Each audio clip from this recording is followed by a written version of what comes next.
Hello अस्सलाम वालेकुम everyone, क्या हाल चाल है आप सबके। Hope you guys are doing really well and welcome back to my channel. बिखरी बिखरी सी लाइफ और बिखरे बिखरे से किचन के साथ मैं आपका वेलकम करती हूँ अपने न्यू व्लॉग में, which is based on my last 10 days of Ramadan. बहुत ही कियोटिक, बहुत ही हैपहेजेड, बट फिर भी फुल ऑफ कंटेंटमेंट अल्हम्दुलिल्लाह। आई थिंक ये 19th और 20th रमदान था और आज मैंने इफ्तार डिस्ट्रीब्यूट करनी थी अपने पूरे नेबरहुड में, तो बस उसी की तैयारी हो रही थी। ऑलमोस्ट 10 घर थे जहाँ मैंने इफ्तार बांटनी थी, तो बस मैं उसी हिसाब से सारी तैयारी कर रही थी और सारा दिन बस इसी सब में निकल गया था। स्प्रिंग रोल्स मैंने पहले ही घर पे बनाए हुए थे, जो मैंने वीडियो में भी शेयर किए थे। वो खत्म हो गया था पूरा बैच, इतने अच्छे बने थे कि सब ने रोज खाए। और उसके अलावा मैंने ये 2 दिन पहले एक और बैच बना के रख लिया था, बिकॉज आई न्यू कि मैंने इफ्तार डिस्ट्रीब्यूट करनी है। मेन्यू मैंने बिल्कुल टिपिकल डिसाइड किया था, जो इफ्तार की सारी चीजें होती हैं वही सब। So I was making mix pakora, spring roll थे, समोसे थे आलू के, और इसके साथ मैंने मीठी दही फुल्कियां बनाई थी, इमली की चटनी खुद घर पे बनाई थी। और मैंने क्या किया था, हाँ, और मैं बना रही थी पास्ता। बहुत सारी सी चिकन और बहुत सारी सी सब्जियां डाल के मैं बिल्कुल देसी स्टाइल का जो पास्ता बनता है ना वो बनाऊंगी, और बस उसके ऊपर चीज ऊपर से ऐड कर दूंगी। इसके अलावा खजूर और ब्राउनी मैंने साथ में देनी थी। तो बस ये मेन्यू था। सच बताऊं तो जब मैंने प्लानिंग की थी उस वक्त मैंने डिसाइड किया था कि मैंने बिरयानी भी बना के डिस्ट्रीब्यूट करनी है, बट देन वो मेरे लिए पॉसिबल नहीं हो पाया, तो मैंने बिल्कुल ड्रॉप कर दिया आज सुबह वो प्लान। ऑल्दो समीर ने मुझे ऑफर किया था कि इफ यू रियली वांट तो हम बाहर से बिरयानी ले आते हैं एंड देन हम वो डिस्ट्रीब्यूट कर देंगे, बट मुझे लगा नहीं यार, बेशक मैं एक चीज कम बना कर दूं लेकिन अपने प्यार से, खुलूस से, अपने हाथ से बना कर दूं, एंड इट्स ओके, कोई बात नहीं, जितना मेरे लिए पॉसिबल है बस उतना ही अच्छे से मैं कर लूं। बहुत ज्यादा ओवरवेल्म करने की मुझे जरूरत नहीं है अपने आप को। पता नहीं इस रमदान में ऐसा क्या था, कुछ भी मुझसे प्रॉपरली मैनेज नहीं हो पाया। मतलब सारी चीजें ही बहुत ऊपर नीचे चल रही थी। हर किसी का काम करने का, घरदारी चलाने का अपना स्टाइल होता है, और मेरा यही होता है कि मैं बहुत ज्यादा टू डू लिस्ट बना के और चीजों को अच्छे से टाइमली मैनेज करके चलती थी। बस मुझे वो पीस ऑफ माइंड देता था। मगर इस बार तो बस ऐसी कोई फायर फाइटिंग सिचुएशन चली है ना मेरे घर में, बस मतलब जो जरूरत के काम होते थे बस वही हो पा रहे थे, और कुछ भी चीजें सही से नहीं मुझसे मैनेज हो पा रही थी। और फिर ना वो आपको बहुत ज्यादा अंदर से गिल्ट भी देता है, और आपको पता नहीं क्यों अजीब बेचैनी भी रहती है, बट आपसे हो भी नहीं पा रहा है। Oh God, I cannot explain this. पता नहीं आप लोग में से कोई मुझसे रिलेट कर पाएगा या नहीं कर पाएगा, या ये सिर्फ मेरी ही कोताही थी, बट मुझसे नहीं हो पाया। और फिर उसके बाद जब थोड़ा सा मुझे टाइम मिलता था और मैं स्क्रोलिंग करती थी, तो उस वक्त तो मुझे और डिप्रेशन होने लगता था, बिकॉज जितने भी कंटेंट क्रिएटर्स हैं, जितने भी इन्फ्लुएंसर्स हैं, यूट्यूबर्स, इंस्टाग्रामर्स, यार दे वर डूइंग सो गुड, माशाल्लाह माशाल्लाह माशाल्लाह, अल्लाहुम्मा बारिक। वो लोग इतना सॉर्टेड सब कुछ लेके चल रहे थे अपनी लाइफ में। उनके कंटेंट क्रिएशन भी हो रही थी, और घर वालों की टाइमली सहरी इफ्तार, और घर भी उनका साफ सुथरा सब।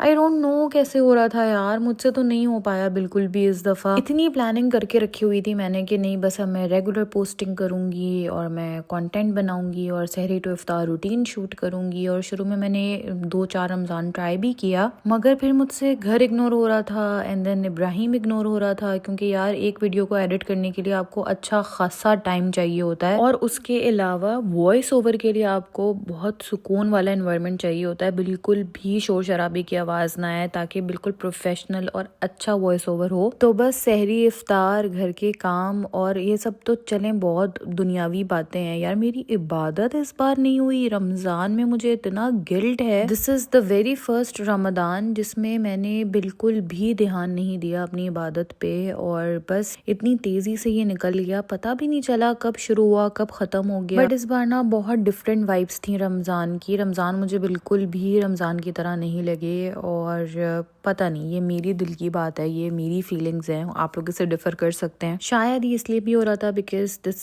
Was the first Ramadan with Ibrahim, और वो अभी इस वाली एज में है जहाँ उसको हर चीज एक्सप्लोर करनी होती है, उसकी टीदिंग भी हो रही है, उसको हर जगह घुसना होता है। हर चीज एक्सप्लोर करने के चक्कर में वो अपने आप को कहीं ना कहीं चोट लगा लेता है। मतलब वो वाला स्टेज होता है ना बच्चों का, जब उन्होंने रोज सुबह उठ के सोचना होता है कि आज हम कैसे अपने दांत तोड़ें, कैसे अपना सर फोड़ें, वो वाला स्टेज चल रहा है। एंड आई नो कि ये सबके साथ होता है, इट्स मतलब हर किसी को इस दौर से गुजरना होता है, और सबके लिए बड़ा नॉर्मल होगा अब, क्योंकि वो इस फेज से गुजर गुजर चुके हैं। आज से 2-3 साल बाद मैं भी ऐसे ही बोल रही होंगी कि ये तो बड़ी नॉर्मल बात है, बच्चे तो ऐसा करते ही हैं, इट्स जस्ट अ फेस और हमने भी किया है ब्ला ब्ला। बट अभी भाई इस रमजान में मुझे लग पता गया। अच्छा, नॉर्मल डेज में ना चीज़ें फिर भी काफ़ी हद तक मैनेजेबल होती हैं क्योंकि सब कुछ बहुत प्रिडिक्टेबल रूटीन के हिसाब से चल रहा होता है। Nap time, play time, bed time, ये सारी चीज़ें आपकी एज पर टाइम टेबल चल रही होती हैं। अच्छा, रमज़ानों में ना मोस्टली ये भी होता है कि आप सहरी में उठे, शोर शराबा किया, बच्चा उठ गया, बस फिर वो 2-3 घंटे आपके गए, फिर उस वक्त ना आप सो पा रहे हैं, ना रेस्ट कर पा रहे हैं, ना इबादत हो रही है। फिर उसके बाद बच्चा भी क्रैंकी हो जाता है अगर उसकी पूरी रूटीन आगे पीछे हो जाए तो। एनीवेज भाई, बहुत क्रिप कर लिया मैंने, 5 मिनट हो चुके हैं व्लॉग को और अभी तक मैं सिर्फ रोने गाने ही करे जा रही हूँ।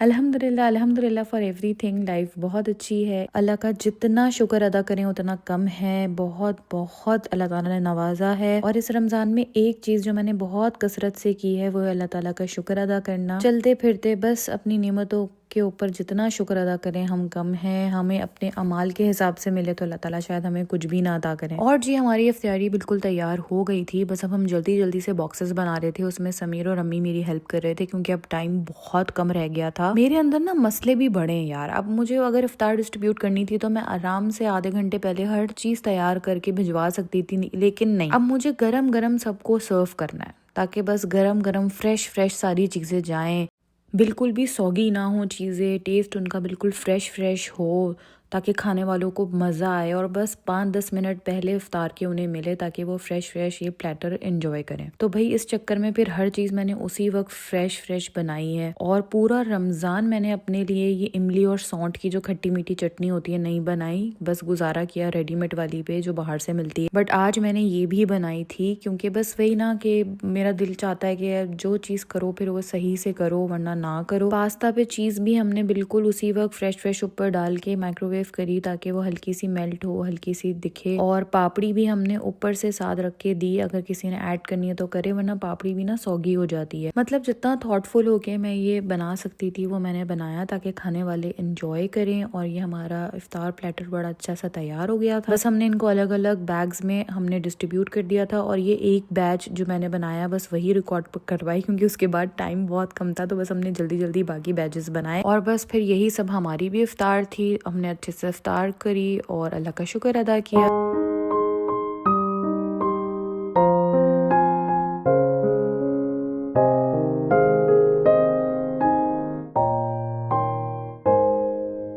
अच्छा जी, ये है सेकंड डे। आज फिर मैंने इफ्तार भेजना था, आज अंकल आंटी के घर में भेजना चाह रही थी, सो मैंने सोचा सब कुछ डिफरेंट करते हैं। एक तो मैंने उनके लिए ईद गुडीज़ की बास्केट बनानी थी, तो मैंने ये कुछ चीज़ें ऑर्डर करी थी अलग अलग जगहों से। कुछ टेमो की हैं इसमें, कुछ अलग ब्रांड्स की हैं। ये एक ईद से रिलेटेड डेकोरेशन पीस था और साथ में टेबल रनर था ईद और रमज़ान की थीम का, ये टेमो से लिया था मैंने। और आंटी के लिए मैंने एक छोटा सा अप्रिसिएशन कार्ड बनाया था, ये मैंने कार्ड फैक्ट्री से लिया था। मतलब डिफरेंट जगहों की इसमें चीज़ें थी। और मैं आंटी के लिए बहुत थॉटफुल होकर कुछ लिखना चाह रही थी, बट मेरे पास अगेन टाइम इतना कम था कि बस उस वक्त जो समझ आया मैंने लिख दिया। और जल्दी से बस मैंने इस बास्केट को रैप करना था ताकि फिर मैं किचन में जाऊँ। अच्छा, मैंने ना मून और स्टार थीम की, मतलब रमजान और ईद ही का माइंड में रखते हुए फेरी लाइट्स भी ऑर्डर की थी, बट वो आ ही नहीं पाई। वो काफी लेट डिलीवर हुई, तो बस फिर इसी चक्कर में वो बास्केट में ऐड नहीं हो पाई। एंड फॉर इफ्तार मैंने डिसाइड किया था कि मैं अंकल आंटी के घर पे सैंडविच और रैप्स का प्लेटर बनाकर सेंड करूंगी। बस ऐसे ही मेरा दिल किया कुछ डिफरेंट करने का। और माशाल्लाह से आंटी के 3 बॉयज हैं, सो मैंने सोचा कि अच्छा है, थोड़ा प्रोटीन और हेल्दी खाना जाएगा। So I kept it very healthy and fulfilling. और आज भी अफरा तफरी मची हुई थी। समीर ने जैसे ही अपना ऑफिस ख़त्म किया, बस उनको मैंने वैसे ही फ़ौरन भेजा। अच्छा, मेन्यू में थे एग सैंडविचेस और मैंने बनाए थे टिक्कर रैप्स, साथ में मैंने बनाए थे क्रिस्पी चिकन जो रेडीमेड होती है उसके वाले रैप्स, चिकन विद कोल्स्लॉ वाले जो कोल्ड सैंडविचेस होते हैं वो भी थे। सो मतलब 2 टाइप के सैंडविचेस थे और 2 टाइप के रैप्स थे। और किचन का हाल देखें जरा इस वक्त मेरे क्या हो रहा था। फ्राइज मैंने एयर फ्राई कर लिए थे, उनमें हल्की सी सीजनिंग कर दी थी और साथ साथ मैं अपने घर की इफ्तार की तैयारी भी कर रही थी। और एक बार फिर हम लोग टाइम से थोड़ा पीछे चल रहे थे, मगर अल्हम्दुलिल्लाह आज के दिन का मिशन भी मैंने सक्सेसफुली कंप्लीट कर लिया था और अंगन आंटी के घर भी इफ्तार चली गई थी। अच्छा जी, फिर आ गया था फ्राइडे। तो फ्राइडे वाले दिन समीर ने बोला चले जी आज बाहर इफ्तार करते हैं, आज आपको किचन से छुट्टी है, तैयार हो जाएं, आज इफ्तारी बाहर होगी। बट यही बस मेरी तैयारी थी, जो मैंने घर में पहना हुआ था उसी पे मैंने हल्का सा लिप ग्लॉस लगाया और हम बाहर निकल गए। भाई साहब मेरे अंदर बिल्कुल भी एनर्जी नहीं थी तैयार होने की। बड़ा सोचा था मैंने कि पूरा रमजान तैयार हो के कंटेंट बनाऊंगी और वीडियो शूट करूंगी और आप लोगों के साथ शेयर करूंगी। I appreciate every single YouTuber, TikToker, influencer जो इतने तैयार होके इतने हैवी जोड़ों में जिन्होंने खाने बनाए, इफ्तार बनाई है और जो सहरी में उन्होंने उठ के इतने एफर्ट्स किए हैं। भाई मैं सहरी में मुंह धो रही थी, यही बड़ी बात थी। एनीवेज एक दिन मैं जरूर तैयार हुई थी और मैंने बड़े एफर्ट पुट करे थे अपने आउटफिट को लेकर। ब्लैक चिकनकारी का मैंने ड्रेस पहना था और उसके साथ मैंने हर चीज मरून में कंट्रास्ट की थी, फ्रॉम चूड़ियां टू खुस्सा to bag to shawl, everything was maroon. और हम जा रहे थे इफ्तार करने के लिए रिदा की तरफ। जितने मेरे ओजी सब्सक्राइबर्स हैं जो मुझे पहले से जानते हैं उन्हें पता होगा कि मेरी एक फ्रेंड है who is also a content creator, her name is Rida. और आप में से बहुत सारे उसको फॉलो भी करते होंगे, यूट्यूब पे नहीं भी करते हो तो इंस्टाग्राम पे तो करते ही होंगे, और अगर नहीं जानते तो प्लीज उसको फॉलो कीजिएगा। मैं उसके यूट्यूब चैनल का लिंक डिस्क्रिप्शन बॉक्स में दे दूंगी। She is a sweet heart, बहुत अच्छी है, आपको उसका कंटेंट बहुत अच्छा लगेगा। अच्छा जी, यहाँ पर भी ये हुआ कि हम बड़े अपने हिसाब से जल्दी घर से निकल गए थे क्योंकि वो काफी दूर रहती है, ऑलमोस्ट 1.5 घंटे की ड्राइव करके हमने जाना था। तो हम 4 सवा 4 बजे ही घर से निकल गए। तो क्या हुआ, हमें M25 पे विच इज हाईवे, हमें वहाँ पे 2 एक्सीडेंट्स मिल गए और फिर हम इतना लेट हो गए कि हम रोजा खुलने के भी 8-9 मिनट बाद पहुंचे। तो बस सारी चीजें वहां पर भी ऐसे ही हैप हेजट में जल्दी जल्दी हो गई, तो सही से प्रॉपरली कुछ भी हम शूट नहीं कर पाए। रिदा ने अगर कुछ कंटेंट बनाया हुआ होगा तो उसके चैनल पे आ जाएगा, वरना मैं तो बस ये छोटा मोटा कुछ शूट कर पाई। बाय द वे ये अभी नए घर में शिफ्ट हुई है और माशाल्लाह से बहुत प्यारा घर था, specially kitchen. I am in love with her kitchen और बहुत अच्छे से उसने हमें होस्ट किया, बड़ा मजा आया, बहुत अच्छा टाइम स्पेंड हुआ। घर आते आते हम काफी लेट हो गए थे, 12-1 बजे हम घर आए और फिर उसके बाद 2-3 दिन तक मैं कुछ भी शूट नहीं कर पाई। अब हम जा रहे थे आज इल्फर्ट, हमने करनी थी ईद के लिए सारी ग्रोसरी और इल्फर्ट की रौनक भी देखनी थी। ईद का टाइम हो और मैं इल्फर्ट का चक्कर ना लगाऊं, ऐसा हो नहीं सकता। सो आज मैंने स्पेशली समीर से बोला था कि मुझे जाना ही जाना है, और क्योंकि बस ये लास्ट डेज चल रहे थे, इसके बाद ईद थी, तो बहुत रश था, बहुत लोगों के रश के साथ साथ ट्रैफिक भी बहुत ज्यादा जैम था। एनीवेज हमने अपनी ग्रोसरी कर ली थी, मीट और जो सारी चीजें लेनी थी वो। उसके बाद फिर मैं आ गई थी पार्लर, मुझे दिख गया तो मैंने कहा चलो यहाँ आए हैं तो करा लेते हैं आईब्रोज और जो भी हमें काम कराने थे। और मैं बहुत दफा अपने व्लॉग्स में दिखा चुकी हूँ कि ईद पे अलग ही माहौल होता है, यहाँ पे स्टॉल्स लगे हुए होते हैं और अक्सर ना काफी अच्छे आइडियाज भी मिल जाते हैं। जैसे मुझे इस स्टॉल से बड़े अच्छे आइडियाज मिल गए थे। अगर आप बच्चों को ईदी दें तो उसके साथ आप इस तरीके से एक गुडी बैग भी बना सकते हैं जिसमें आप ऐसे जेली वगैरह रख दें या स्वीट्स रख दें। सो अच्छा लगा था मुझे ये आइडिया, इसीलिए मैंने क्लिप बना ली ताकि मुझे फ्यूचर रेफरेंस रहे। बाकी बहुत सारे डिफरेंट स्टॉल्स लगे हुए थे, कुछ लग रहे थे जो मतलब रात में लगेंगे। हम तो रोजे से पहले गए थे, इफ्तार से पहले। खाने की भी चीजें थी, इसके अलावा चूड़ियाँ और मेहंदी और काफी सारी आर्ट्स एंड क्राफ्ट्स की चीजें थी। डिफरेंट वैरायटी के स्टॉल्स लगे हुए थे, ये बहुत अच्छा था इनके पास। इस तरह से क्रॉकरी बहुत प्यारी थी, चीजें अच्छी थी इस स्टॉल के ऊपर। मतलब आप जब भी इल्फर्ट जाए ना यार, मजा आता है, रौनक लगी हुई होती है। और हम काफी इल्फर्ट से दूर हैं, मतलब most of you guys think मैं शायद इल्फर्ट के बहुत पास रहती हूँ। नहीं भाई, मुझे ऑलमोस्ट 30-35 मिनट्स की ड्राइव करके आना पड़ता है और बस से आई तो और देर लगती है। ऑलमोस्ट 60-65 मिनट्स की जर्नी है from my house to Ilford अगर आप बस में आए तो। मगर मुझे ना हर 2-3 महीने बाद यहाँ आना अच्छा लगता है, मेरा दिल लगता है बहुत। होम सिकनेस नहीं होती, कुछ कुछ कराची वाइब्स आ जाती हैं। सो मैंने अच्छे से यहाँ पे वॉक करी, सारी चीजें एक्सप्लोर करी, कपड़े देखे, बैंगल्स देखी, और हाँ हमने यहाँ पे जे डॉट से इब्राहिम के लिए शलवार कुर्ता भी लिया। अच्छा खासा टाइम स्पेंड किया, आई गेस हम 2.5-3 घंटे तक इल्फर्ट पे ही थे और मैं हर जगह हर स्टॉल में घुस रही थी। एंड में तो अम्मी और समीर थोड़े इरिटेट भी हो गए थे मुझसे मगर बेचारे कुछ बोले नहीं दोनों। भाई कुछ भी एज पर प्लान नहीं चल रहा था रमजान में मेरा, तो बस मेरी फ्रस्ट्रेशन यहाँ निकल गई सारी और मैंने यहाँ अच्छा अपना मूड कर लिया। उसके उसके बाद क्योंकि हम इस तरफ आए हुए थे तो हमें किसी ने बोला था कि मसाला बाजार में फ्रोजन फूड, हलाल फ्रोजन फूड की बहुत ज़्यादा वैरायटी है, वन शुड मस्ट ट्राई। बहुत सारी चीज़ें मिल जाती हैं, बहुत सारे ऑप्शंस होते हैं हर चीज़ के। और जिसने भी हमें सजेस्ट किया था बिल्कुल सही किया था यार, ये तो अलग ही एक दुनिया थी। यहाँ पे हलाल खाने की इतनी बड़ी वैरायटी, इतनी रेंज। आई मीन लंदन या यूके में हलाल खाने का कोई ऐसा मसला नहीं है, हर चीज़ मिलती है, फ्रोजन भी सब कुछ ही मिलता है ऑलमोस्ट। लेकिन अंडर वन रूफ इतनी सारी वैरायटी मिल जाना, और मुझे यहाँ पे पाकिस्तान का मनो सलवा भी दिख गया। मतलब जो जो यूके में ऑप्शंस अवेलेबल हो सकते हैं हलाल चीज़ों के फ्रोजन में, वो सब इनके पास था। हद तो ये हो गई भाई कि मुझे फ्रोजन जामुन मिल गए भाई, जामुन। और जो कैरी होती है, रॉ मैंगो, वो भी फ्रोजन रखा हुआ था। मैंने इससे पहले ये नहीं देखा है यहाँ पे। आई थिंक ये बंगाली फ्रेंचाइज है, क्योंकि बहुत सारी फिश और बहुत सारे बंगाली खाने भी मुझे नजर आ रहे थे। और भी बहुत सारी चीजें हैं इनके पास, लाइक सब्जियां वगैरह भी थी, मगर जो वाकई हाईलाइट है ना, वो यहाँ का फ्रोजन सेक्शन है। बहुत सारी वैरायटी है। अगर आप लोगों में से कोई ईस्ट लंदन में रहता है तो वो ये गुड में इस पे है, मसाला बाजार, इसको जरूर ट्राई कीजिएगा। आई गेस इनकी कोई और ब्रांच भी होगी, मुझे नहीं पता, मैंने नहीं गूगल किया। और जो डिफरेंट पार्ट्स ऑफ लंदन में रहते हैं वो गूगल करके चेक कर सकते हैं। यार कमाल चीज तो ये है कि इनके पास इतनी बड़ी वैरायटी तो कोरियन फूड की थी, जो सब हलाल था। मतलब you name it and they have it. बहुत बड़ी रेंज है इनके पास फ्रोजन आइटम्स की। और आई वाज सरप्राइज्ड ये सब कुछ देखकर, इसलिए मैंने शूट भी कर लिया और आप लोगों के साथ भी शेयर कर रही हूँ। My genuine suggestion, it is not paid.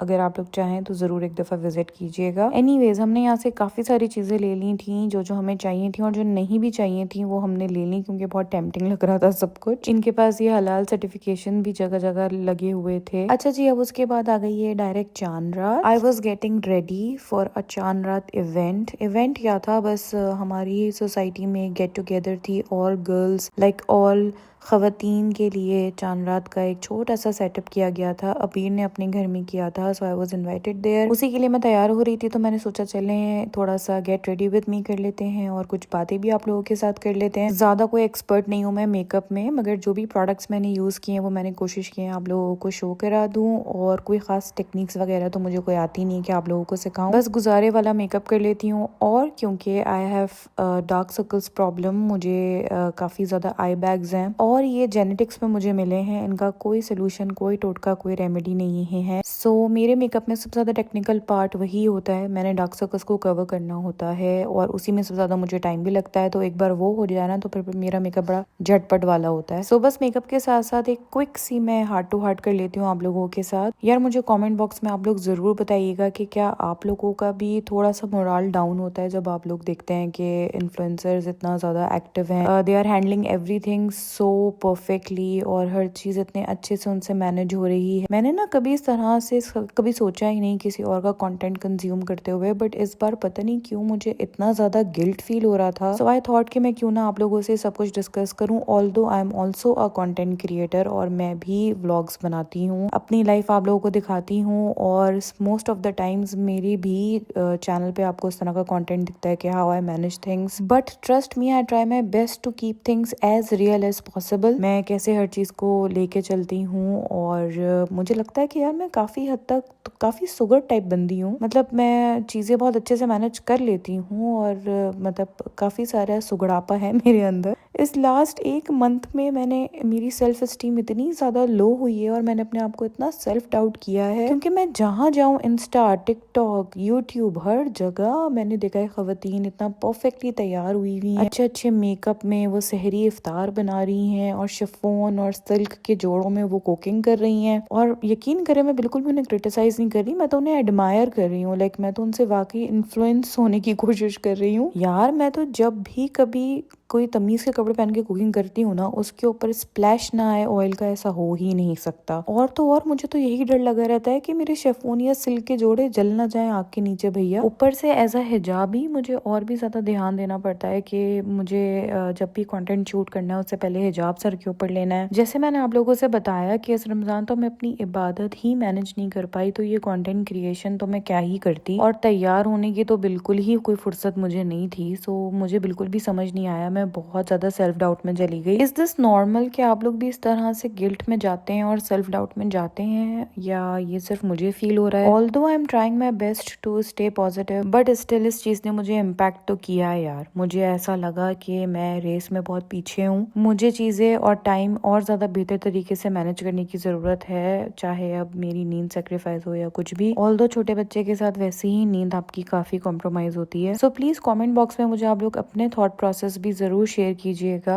It's just मी या आप लोगों को भी इस तरह से लो फेसेस आते हैं? What you guys think, do let me know. In the and हमें बस यही पॉजिटिव इनटेक लेना है सारे कंटेंट से कि यार अच्छा दिखना भी ज़रूरी है और हम सब कुछ कर सकते हैं, बस थोड़ा सा टाइम मैनेज करने की ज़रूरत है और सेल्फ ग्रूमिंग भी ज़रूरी है। चले जी, आपके मैं कमेंट्स का इंतज़ार करूंगी और साथ ही साथ मैं तैयार हो गई हूँ। बस अब मैं जा रही थी चांद रात के लिए। इसके आगे का व्लॉग मैं शेयर करूंगी जल्दी। तब तक अपना बहुत ज़्यादा ख्याल रखिएगा एंड यस, ईद मुबारक to each and every one of you. May Allah always bless you all with great happiness. इंशाल्लाह जल्दी मिलते हैं। अल्लाह हाफिज।